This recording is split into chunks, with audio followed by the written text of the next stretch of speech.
see the abomination of desolation standing where he ought not to be, let the reader understand. Then let those who are in Judea flee to the mountains. Let the one who is on the housetop not go down, nor enter his house to take anything out. And let the one who is in the field not turn back to take his cloak.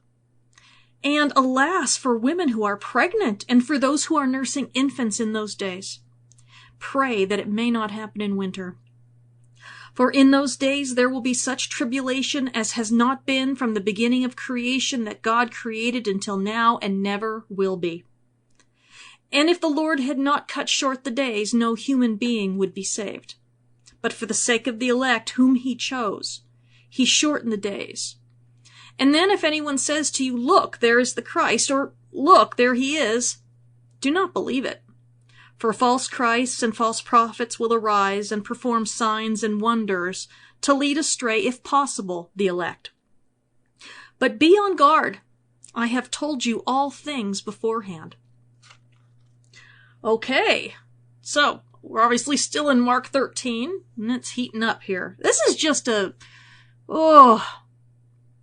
Mark 13, 14, and 15 are not my favorite things to teach because they're just so intense, and it's like there's no lightheartedness in any of this stuff, although sometimes I find a reason, but this is a horrible thing to study. So today we're going to have to talk about responsible hermeneutics, proper exegesis, and irresponsible eisegesis. Because we need to pay close attention to what the context is and is not here, or else we will go the route of so many who blatantly ignore what Yeshua, or you may call him Jesus, has been talking about since verse 2, and try to fit this into some sort of futuristic occurrence when the topic is still very much defined by the question asked by Peter, James, John, and Andrew in verse 3. This is still the Olivet Discourse. Yeshua has condemned the temple and the temple establishment and has declared the verdict of Yahweh's covenant lawsuit against it. It will fall. The disciples ask when it will happen and what signs they can look for pertaining to this. So far, Yeshua has just flat out refused to answer the first question and only gives them a list of things that will look like signs, but he warns them, in fact, that they're not signs but normal events. Not fun normal events, but things that happen historically. Now, instead of what they want, which is, clear indications of the when of his prediction, he sternly warns them to focus instead on what lies ahead for them personally. Namely, persecution, rejection, trials, beatings, betrayal, and death. That's pretty heavy stuff for a group of mostly teenagers to deal with. Really pretty heavy stuff for anyone to deal with when what they had hoped for was to be the inner circle of the conquering Davidic Messiah. Hi, I'm Tyler Dawn Rosenquist, and welcome to Character in Context, where I teach the historical and ancient sociological context of Scripture with an eye to developing the character of the Messiah. If you prefer written material, I have 5 years' worth of blog at theancientbridge.com, as well as my 6 books available on Amazon, including a 4-volume curriculum series dedicated to teaching scriptural context in a way that even kids can understand it, called Context for Kids. And I have 2 video channels on YouTube with free Bible teachings for both adults and kids. You can find the link for those on my website. Past broadcasts of this program can be found at characterincontext.podbean.com, and transcripts can be had for most broadcasts at theancientbridge.com. If you have kids, I also have a weekly broadcast where I teach them Bible context in a way that shows them why they can trust God and how he wants to have a relationship with them through the Messiah. Just this morning, I recorded a broadcast on forgiveness, and that's pretty heavy stuff, especially for kids. But good time to teach them because they're still willing. Now, all scripture this week comes courtesy of the ESV, the English Standard Version, but you can follow along with whatever Bible you want. A list of my resources can be found attached to the transcript for part 2 of this series at theancientbridge.com. And I need to make a little note here because it probably needs to be updated. I can't remember the last time when I added my new resources to that. So, I'm adding stuff new all the time, just not necessarily when I need to. So, let's define a few terms here, because they are very important when we want to talk about what the Bible does and does not say. The first one is hermeneutics, which is a funny word, right? It's the science of interpreting the Bible. It's that simple and that complex because we can't just make, the Bible mean whatever we want it to mean. We can't make Abraham a 21st century metrosexual carrying a man purse and getting manicures and drinking lattes.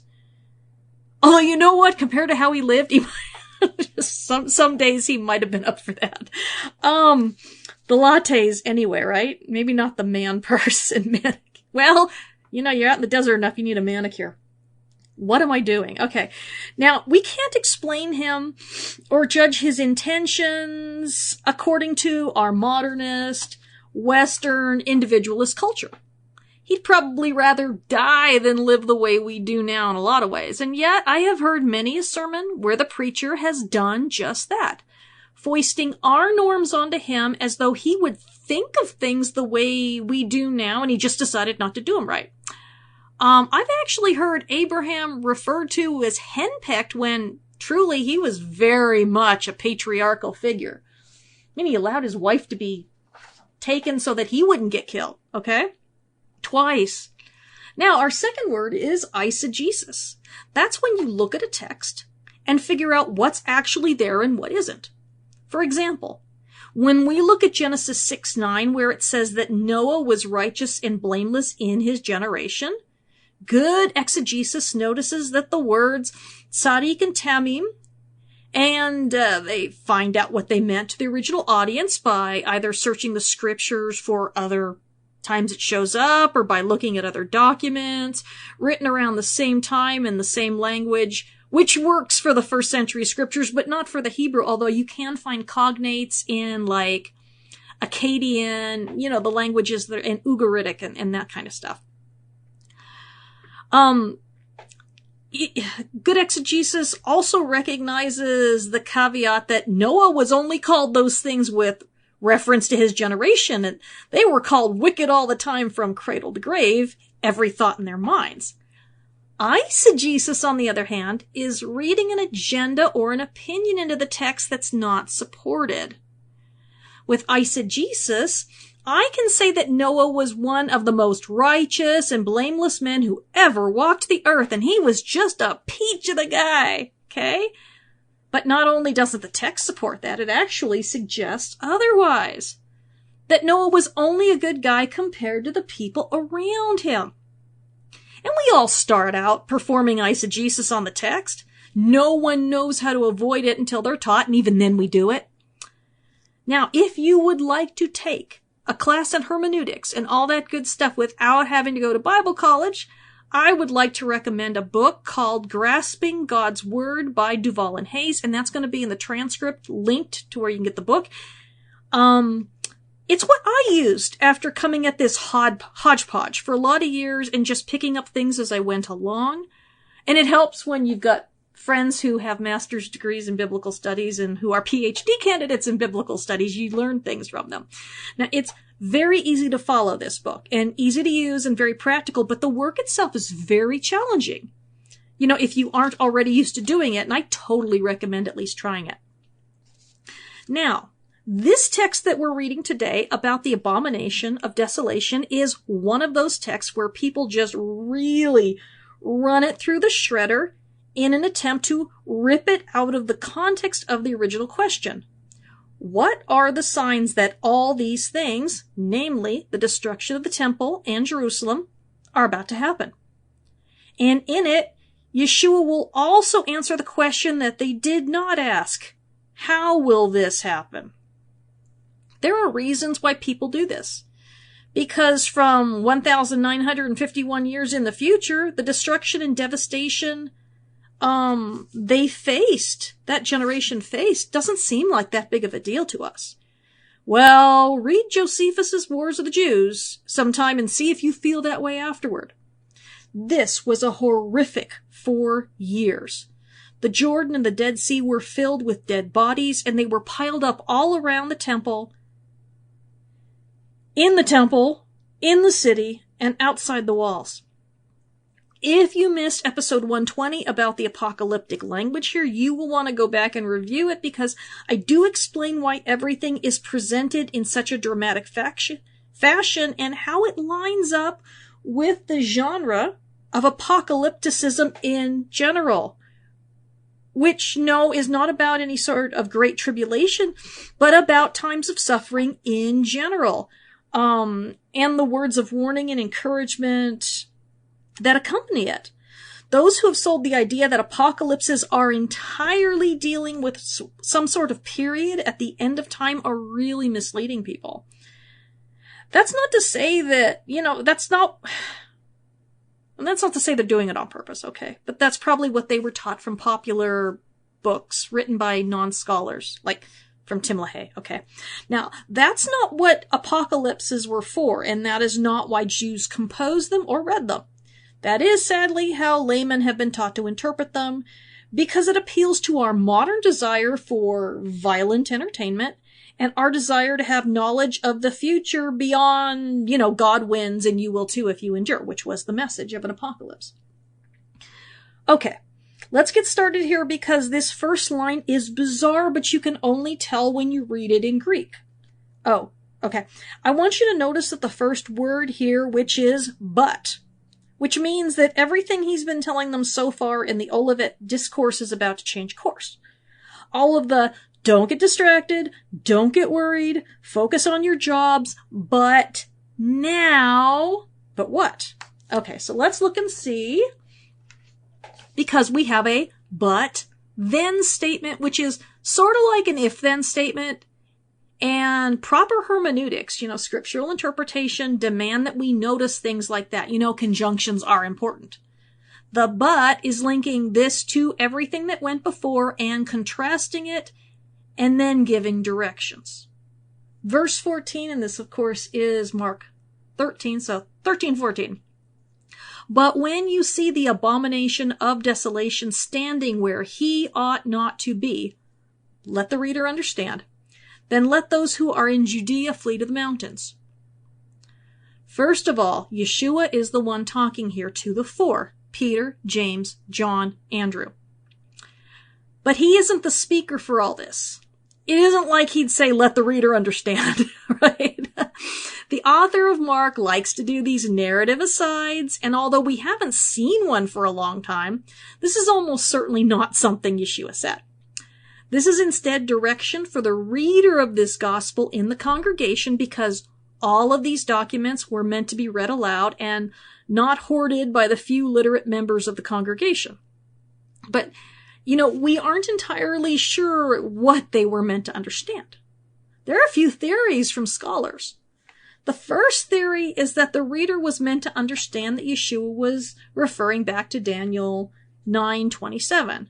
And he shall make a strong covenant with many for 1 week, and for half a week he shall put an end to sacrifice and offering, and on the wing of abomination shall come one who makes desolate, until the decreed end is poured out on the desolator.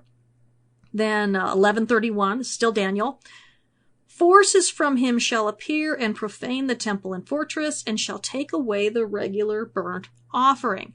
And they shall set up the abomination that makes desolate. And 12:1, still Daniel.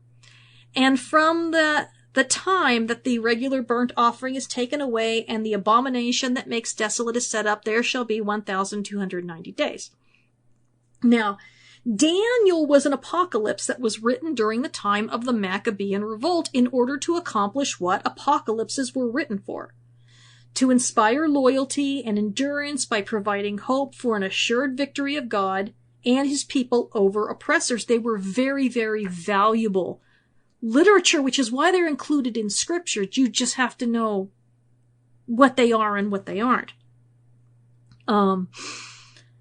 as it describes not only the revolt, but the historical situations of the time down to small details, Yeshua might be using this commonly known account to shadow what will happen again, and so Mark might be signaling to the reader to expound upon this for the non-Jews in the congregation, since, remember, he's writing for a Roman audience, as we can see from all the Latin loanwords he uses. That's possible, all right? And yes, you might disagree with me that Daniel was written at such a late date, but I promise that disagreeing with me never damned anyone to hellfire. But if you don't like pineapple on pizza, I actually can't make any promises about your eternal, fate. Just saying. All right, second option. And this is the one that I personally think is true. I think the note was to keep the reader from correcting and confusing Greek in the text. And by the way, I didn't come up with any of these theories or anything. I just read what a lot of scholars write, not being a scholar myself. Although the word abomination is neutral, the Greek word used as a pronoun clearly is masculine. That's not the case in Daniel. It translates, when you see the abomination, neuter, which causes desolation, standing where he ought not to be. And any Greek speaker is immediately going to want to instead say it, because that would be proper. We don't have this in English, but I think most other languages have really strict rules about feminine and masculine nouns and pronouns and adjectives and, the verb forms that go with it. I know that I am not fluent in any of these. I took German in college. I took French when I was in grammar school living in Canada and again in high school. And I play around with Spanish on Rosetta Stone, and I've played around with Hebrew and Greek. And they all do this. You have to line things up, and it's not something's actually female or male. It's weird to someone who speaks English. Let's just keep it like that. We don't see that a cat is, fundamentally male or female, the word cat, not individual cats. Okay. But, what's this abomination which causes desolation? No one's entirely certain about that either. But again, there are a lot of theories gleaned from the actual events that transpired. If the first option is true, then the author is telling the audience that whatever Yeshua has referred to has already happened and it's already common knowledge. If Mark was written during the late 60s, then the revolt was already underway, but Caesar's armies had not yet arrived in Jerusalem. However, and it's not really Caesar's, it's Titus's. He wasn't Caesar yet, his dad. You know what? We're not going to do this. However, the Zealots and the followers of John of Giscala and Shimon Bar Giora and the Idumeans/Edomites might already be there in the city. If so, then the horrors that they are perpetrating against the citizens of Jerusalem and against the city and the temple would already be a commonly known scandal. The author of Mark would be saying that the abomination which causes desolation, let the reader understand, and there would be nodding over something that's common knowledge.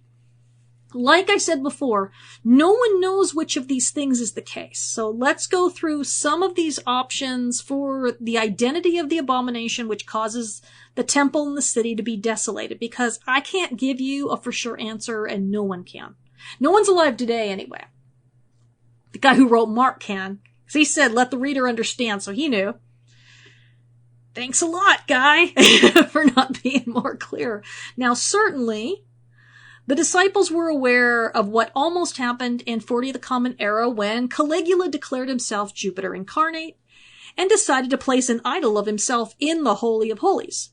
His plans became well known, and the Jews departed from their fields during planting season in order to protest to the governor of Syria, who thankfully was able to put off the event long enough for Caligula to be assassinated. So, it never ended up happening.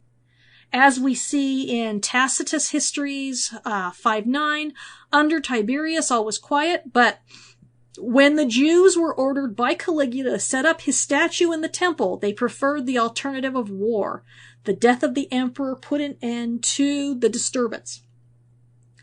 But there were things that actually happened during the siege, most from the Jews and some from the Romans, that could qualify and were pretty horrific. But before we get to that, I'm going to briefly mention the research of one scholar in particular, Peter G. Bolt, and I read his NSBT volume on the cross from a distance, and he had an interesting take on this that I haven't seen from anyone else. And although his arguments are compelling, I'm not really sold on them, but I want to share them with you anyway, just to be more thorough, and so you can check it out for yourself if you want. He believes that the abomination which causes desolation was the crucifixion itself, heralding the end of Jerusalem in the temple. So, in his thinking, verse 14 could be reworded as, so when you see the abomination which causes desolation, aka the crucifixion of the Son of God, happening in a place where he, the Messiah, ought not to be, then let those who are in Judea flee to the mountains. I personally think it's a stretch. Certainly at this point, it's not important for everyone to flee to Jerusalem and Judea when this happens. And in fact, later Yeshua tells them to remain until the giving of the Spirit. But he doesn't say it in Mark. In Mark, the statement is twice made that Yeshua will go ahead of them into Galilee. Could it be when Titus stood in the holy place, or when the Romans planted their standard on the temple ruins and made sacrifices? No. At that point, which was in the fall of 70 CE, it was years too late for the residents to flee the city. What about the zealot and bandit atrocities? To me, this seems more likely, and you have several waves of them coming in to take over the city years before the Romans. By 68 of the Common Era, every original leader of the Jewish revolt was dead at the hands of violent rivals, who would all prove to be treacherous, paranoid tyrants out for personal glory at any cost, okay? Some of them were actually criminals, literally. All of the reasonable voices were slaughtered, and those who remained were more concerned with power bases and personal glory and revenge than any sort of liberation for their people. They systematically robbed, imprisoned, betrayed, and slaughtered anyone who opposed them, as well as the wealthy and powerful, often holding mock trials and then executing them on trumped-up charges. No one was above betrayal, neither priest, nor leader, nor common citizen, all right? The revolutionaries hoarded all the food to themselves within their various power bases as the people starved to death slowly. John of Giscala took up residence in the temple. Shimon bar Giora controlled the upper and some of the lower city and was headquartered in Herod's tower of Phasael. And there was also an Idumean faction which ended up in the city after they had fled the barbarous pillaging of Simon of their lands earlier in Idumea. Between the three factions being at one another's throats, all claiming to be there to protect and defend their temple and city from invaders. Now remember that the Idumeans had been forcibly converted during the reign of John Hyrcanus a few hundred years previous to this. The dead were piling up all over the city, and with civil war brewing in Rome during the year of the four emperors, Vespasian and then Titus largely allowed them to destroy one another for a good long stretch before actively engaging. But by the time Titus's armies got to Jerusalem, it had been too late to leave for a very long time. In fact, everyone who could leave should have left when they saw John's armies on the way. You know, maybe they looked like saviors at the time, but they were villains seeking personal gain and success at any cost. In Luke 21:20, Yeshua only said that Jerusalem would be surrounded by armies. He didn't say they had to be foreign. And there were multiple non-foreign armies all over Jerusalem. And like I said, they were robbing their fellow Jews. They were starving them. They were defiling the temple. They were spilling blood all through the city and in the temple, and they were holding mock trials. They were killing priests. Now I'm going to get ahead of myself because We'll be back in a few minutes.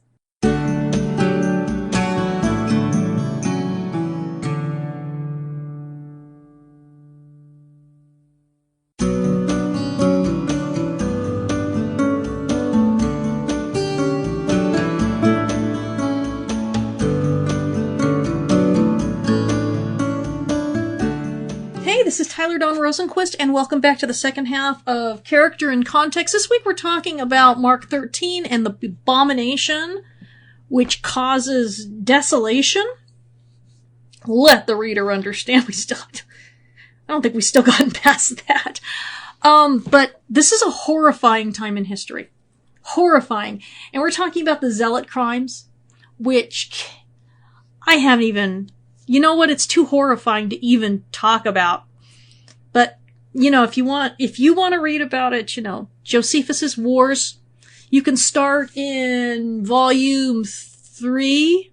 If you don't want to read volume 1 and 2, volume 1 and 2 are the lead up, and it gets really horrifying after that. Not that it's good before that, but at least it's a bit more noble. Alright, so, the Zealot leaders, they killed the high priestly family, and set up a high priest who was described as a clown, who didn't know the first thing about how to perform his duties. And he was a man named, Fanny. I don't know actually if that's how you pronounce his name. Yeah, it's pretty bad. His appointment was a joke. Was that it? Maybe. They filled the city and temple with the blood of their fellow Jews. They robbed the temple. The factions plotted against one another and committed every sort of treachery in their dealings with one another. According to Josephus, Titus was even appalled. He's pagan. And some might, chalk that up as propaganda, but Titus was a religious man who believed in needing the favor of regional gods. In Roman thinking, they won battles not just because of their military prowess, but because the gods of the lands they invaded switched sides from their, formerly pathetic followers to Rome. They're moving on up. It's like those people who have a new sports team every year. That's how the Romans saw themselves, as those to whom even the regional gods would recognize as favored, and they would defect to Rome. The gods would defect to Rome. I mean, chutzpah, that's, next to chutzpah in the dictionary, it should say that. So Titus would not destroy what he could conquer and have for his own glory. And he did not go around destroying temples that he did not have to destroy. The ancient world wasn't like that. You respected sacred space, as is proven by the fact that the Jews were allowed to execute on the spot any non-Jew who passed beyond the soreg, Roman citizen or not. The Romans took it that seriously that even Caesar would not pass beyond it. Now, Pompey did more than 100 years before and then regretted it and left without incident.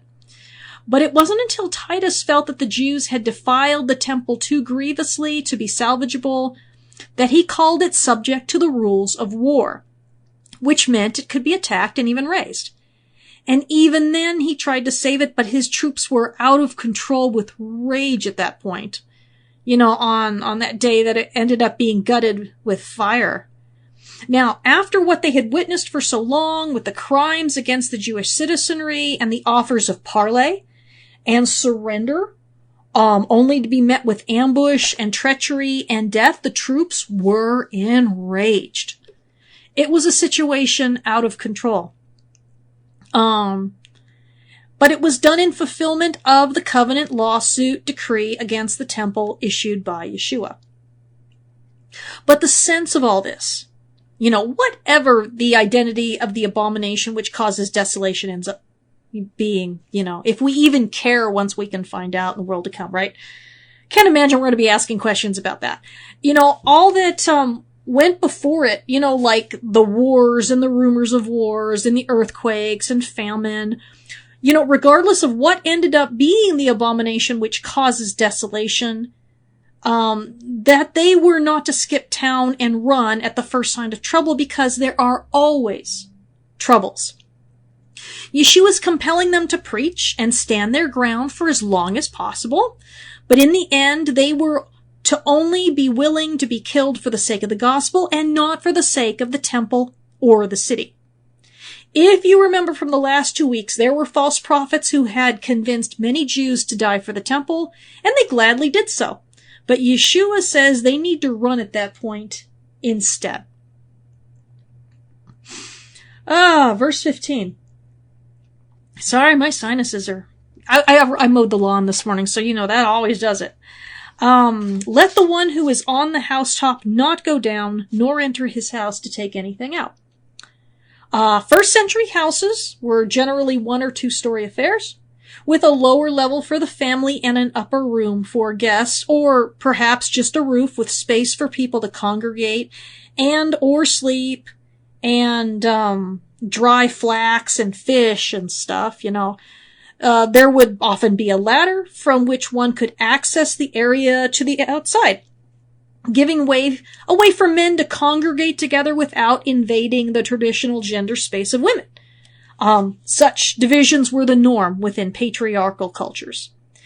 Women did have the expectation of protection and privacy from non-familial males.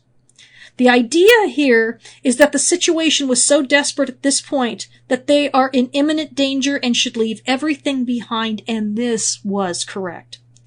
Zealots were not allowing any escapees, and if they saw you carrying anything, you would be accused of defection to the Romans, you would be robbed, you'd be slaughtered. And even if you didn't do those things, those could happen to you. Verse 16. And let the one who is in the field not turn back to take his cloak. Imagine being told not to take your coat in the dead of winter if you lived in Canada, okay? That's a harsher warning, but that's how these guys would have heard it. Not even being able to imagine that sort of climate. Your cloak was your protection. It was the most valuable life possession of a beggar even, especially a beggar. Yeshua is telling them that they can't even take their life preserver as they jump ship. Verse 17. And alas for women who are pregnant and for those who are nursing infants in those days. And it was a horrifying time. The Zealots destroyed the food stores in the temple in order to encourage the citizens to fight for their lives, which was just stupid. A woman who's pregnant or nursing an infant is going to starve much more quickly than a man, obviously. Josephus even tells what is probably an urban legend about a woman who ate her own infant instead of continuing to nurse him because she saw no future for him and she was starving to death. You know, you just hope. It was not entirely uncommon to tell such stories in order to highlight the problems of human suffering during a siege situation. Or maybe it happened. No way to know for sure. We can't rule it out. It was that desperate. Verse 18. Pray that it may not happen in winter. Cold isn't the worst part of winter in Judea. The biggest problem is that of the early rains. And if you have been told that the early rains are the ones in the spring, well, so was I. But the early rains happen at the beginning of the agricultural civil year, you know, right after Sukkot. That's barley planting season. The latter rains happen in the spring where you do the later planting. The early rains are just crazy. And the wadis all over Israel go from dry canyons to raging deep rivers within seconds, and people die if they aren't careful. The banks of the Jordan overflow, and the river becomes so swollen that you can't cross. And the Romans were able to use this to their advantage to kill fleeing rebels in 68 of the Common Era as they were fleeing the destruction of Gadara, trying to, they were trying to get to Jericho. Now, although Titus, and I believe that account is in The Wars of the Jews, Volume 3. Although Titus and his armies arrived in the winter of 69/70 of the Common Era, the siege did not begin until spring. Titus and his army spent a long time preparing and allowing the zealot factions, the Idumeans, and the followers of Simon to keep on starving and slaughtering one another. By this time, the citizens of Jerusalem had been occupied by zealots since the fall of 66, when the zealots captured the temple under the auspices of protecting holiness. But as I said before, by 68, every reasonable leader within the zealot movement was dead, and the whole thing was being run by villains bent on the domination of others. They were murderers and thieves and worse. Verse 19. For in those days there will be such tribulation as has not been from the beginning of creation that God created until now and never will be.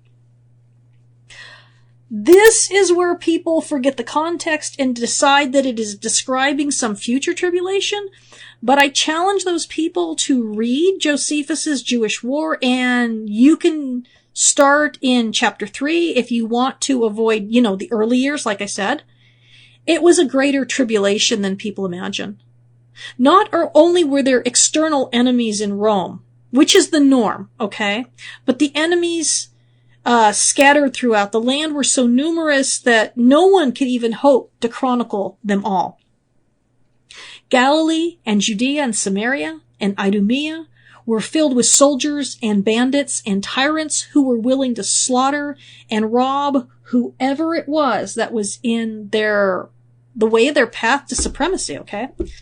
By 68 of the Common Era, there were no good guys left in the fight. Only those who would slaughter or be slaughtered.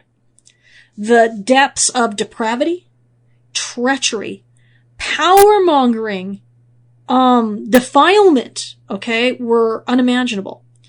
The groups within Jerusalem, even when the siege was ongoing, were barely able to unite even briefly before being at one another's throats again, and it was only staying in separate parts of the city entirely that kept them from being at constant war with one another, and with the civilian population caught in the crossfire, starving to death and being subject to the paranoid delusions of the rebel factions that saw all attempts to escape as being defection in loyalty to the Romans. No one was permitted to flee in order to save their lives. And after being lied to enough times and ambushed, Titus began ordering his men to slaughter everyone they found escaping the city. And some chose that death over slow starvation and brutalization at the hands of their own people. John of Giscala, who was in charge of the zealots, held the high ground of the temple and the Antonia fortress that joins on the northwest corner of it by a set of stairs. From that he could rain down arrows and rocks and other sorts of missiles from above on the followers of Simon, who held most of the upper and lower cities. Simon's people were attacking John's from below as best as they could, while also assaulting the Romans from the outside walls. Trapped in between were the citizens still alive and unable to escape, who were subject to frequent robbings and brutality from revolutionaries looking for food and plunder, as though they didn't have enough. Now, usually, people under siege band together for the sake of survival. This did not happen. Quite the opposite. It was an unprecedented nightmare. When we look at the language of the Hebrew scriptures, we often see this idea of universal disaster and judgment applied to local events. This is an example of a Semitic idiom applied to oracles of judgment, which this definitely qualifies as. A local event is portrayed as being so devastating that it is as though the entire world is destroyed. When people aren't aware of this sort of language in the prophetic oracles throughout the Hebrew scriptures, and this very ancient way of expressing such things, they have a tendency to remove the oracle from its immediate context and make it an end of days sort of thing when it's not. You see floods, earthquakes, stars falling, and the sun and the moon going dark. That's symbolic language, not literal, of cataclysmic events that would normally kill everyone. All right, verse 20. And if the Lord had not cut short the days, no human being would be saved. But for the sake of the elect, whom he chose, he shortened the days. Again, people look at this and say, oh, talking about an end of the world sort of scenario. But no, we are still in the siege of Jerusalem. That's been the topic of conversation since verse 2, and nothing has changed. Remember the function of hyperbole in Jewish writings. This sounds like an end of the world, and in a way it is. It was the end of the world as they knew it. According to Josephus, 1.1 million Jews were killed, almost all by the factions within Jerusalem. And this is where people fled to from all sides. And, it was a terrible mistake to do so because what was going on inside was worse than what was going on outside. Horrifically worse. The walls of Jerusalem and the Temple Mount were practically impossible to breach. The siege could have taken much longer. Titus stripped every tree from the earth for over 1.2 miles in every direction for the building of siege works. That's a long way. The revolutionaries were very brave and daring and can be rightly called foolhardy. But they were able to do some terrible damage to Titus, embarrassing damage to Titus and his operations. Titus ended up losing about 10,000 men in all. But in the end, it was the infighting and the foolishness of the revolutionaries that made for the end of the city and the temple. They could have lived on the food supplies in the city, all of them, for years. It didn't have to happen, this way, but those who were reasonable were dead at the hands of those who were not, and madness reigned. If the siege had continued indefinitely, the death toll would have been absolute. Everyone would have died. 97,000 ended up being enslaved. Now, another problem here is with the no human being will be saved, and many looked at saved in the common Christian jargon of salvation, but in this case, the word means left alive. Now, for those who take this to mean that Yahweh has rejected the Jewish people wholesale, we need to look here and say, even from this hellacious situation, Yahweh is going to preserve a remnant, and we also have to remember that most Jews lived outside the Holy Land in the first century. 4 million lived throughout the Roman Empire, and there were also a great many in the Parthian Empire to the east, as the majority never returned from exile and stayed in the east. So when we look and see how many Jews actually rejected Yeshua in person, we're talking maybe a fraction of 1%. The leadership was fundamentally to blame, as is evident in the Gospels, but still, Yeshua wasn't the only one prophesying the end of the temple and Jerusalem, and Josephus records this. The signs were there for anyone who wanted them, but, the problem with signs, as we spoke about when the Pharisees and their scribes requested them, I think that was in chapter 8, is that they're open to interpretation. Everyone sees in signs exactly what they want to see and interprets them according to their own favor or fears. Just look at what people do with Revelation. Look how many books are on the market talking about the one true interpretation of the signs. How many have been right so far? None. Does that humble or stop anyone? Absolutely not, because the hunger to know is there, and it's symptomatic of larger problems. Yeshua kept refusing to give signs. We should be content with his refusal and stop seeking them. All right, verse 21. And if anyone says to you, look, here is the Christ, or look, there he is, do not believe it. And then, we can't miss that. This is referring to the aftermath of the destruction of Jerusalem and the temple. Their world is now upside down. Jerusalem and the temple are razed, gutted with fire, left in ruins and defiled.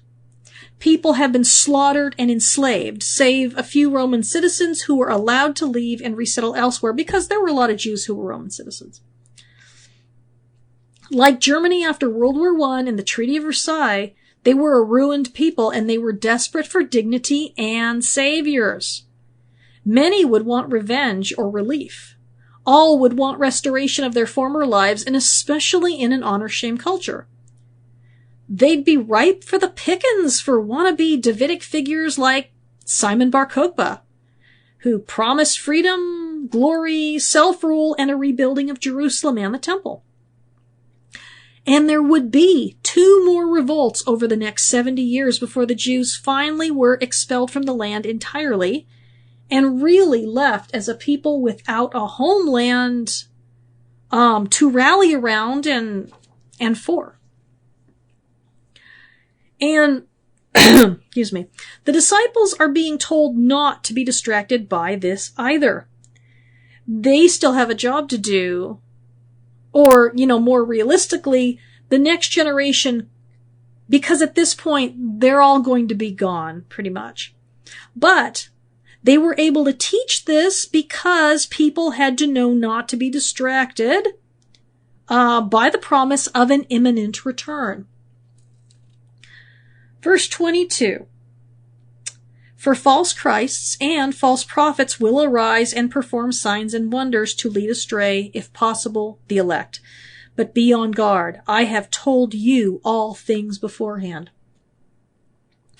The word for Christ here is pseudo-Christos, and it doesn't necessarily mean someone is pretending to be Yeshua. That wouldn't have been a big draw in a society that largely denied him anyway, right? I mean, by that time, 20% of Jews living in the Roman Empire were, reportedly, I've heard, believers in Yeshua.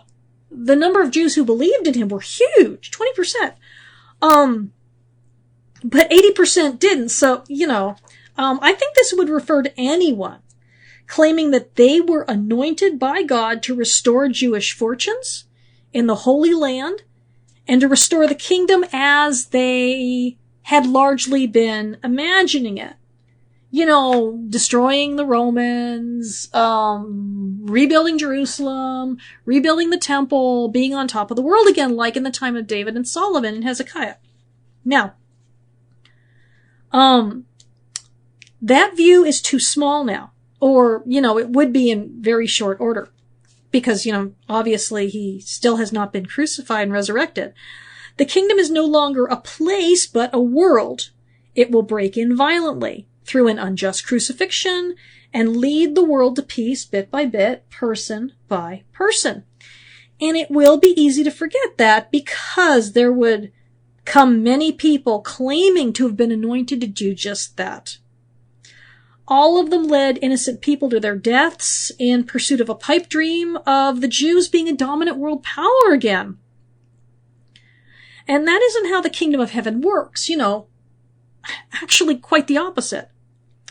It works through conquering individuals as far as allegiance goes so that they will suffer and die for a kingdom of nonviolence and not in the violent pursuit of earthly sorts of dominion and glory. And, there's the warning that these guys will also be performing signs and wonders. Likely some or all of them more legendary than real. Others, opportunistic interpretations of normal or abnormal sorts of events. But to people who are desperate and enduring shame and oppression, as Josephus says, people see what they want to see. People want hope. And they will interpret whatever it is however they want in order to seize on hope. But our hope is in the kingdom of heaven and not in the things that the world looks for hope in. Fortunately, Yeshua warned us. As we saw last week, with that harsh warning blepo, translated, be on guard.